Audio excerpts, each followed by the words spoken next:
And that is the most unique thing that we have as Gambians.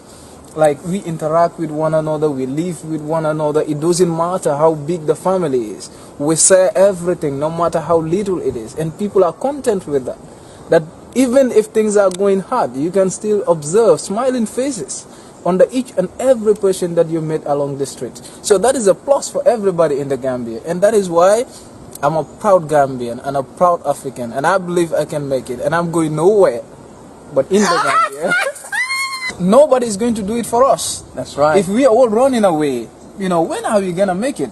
We have to stay in Africa, develop in Africa, and then show to the world that Africa have a better image than the one they portray in the West.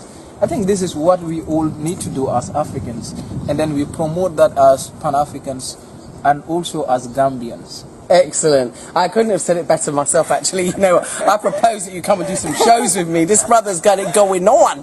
Yeah. But seriously, I think that the misrepresentation of Africa has, it permeated my brain, and I knew, because I was coming from a Pan-African background, but still, the images are forced upon us. So I think you young Gambians have a responsibility to show the other side of Gambia, the Gambia that, we diasporians and many people in the West don't see. They just don't see it. Exactly. I think that is the work of the academics.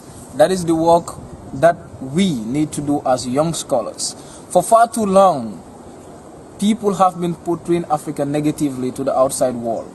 And we know that that was done by individuals whose sole aim was to dominate Africa, to exploit Africa's resources, and then to continue to colonize us politically.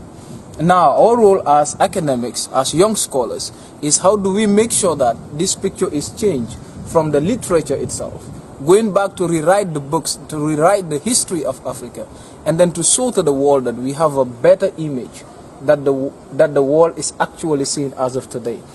And then you also come to realize that we need to invest in Africa, because foreign investment always leads to capital flights and etc. Because people who come in and invest, at the end they can take all the resources, and then you come to realize that it becomes another challenge for us. But when Africans invest, the money stays in Africa, which is a plus. It can enhance, it can help when it comes to employment, when it comes to coming up with all the facilities, and then enhancing the development that we own, that we all desire as Africans and etc. I think that is what we need to do as we speak, and that is what we all Africans need to be thinking into that particular line, like trying to see how we can repent that particular picture shown by the outsiders about Africa. Because in fact, let me tell you, there was this quotation that I read. It was actually done by a British parliamentarian, Lord Macaulay, in 1835. He speaks about Africa, and then he said, in order for the West to dominate Africa, they need to overthrow our very backbone, and that is our education system.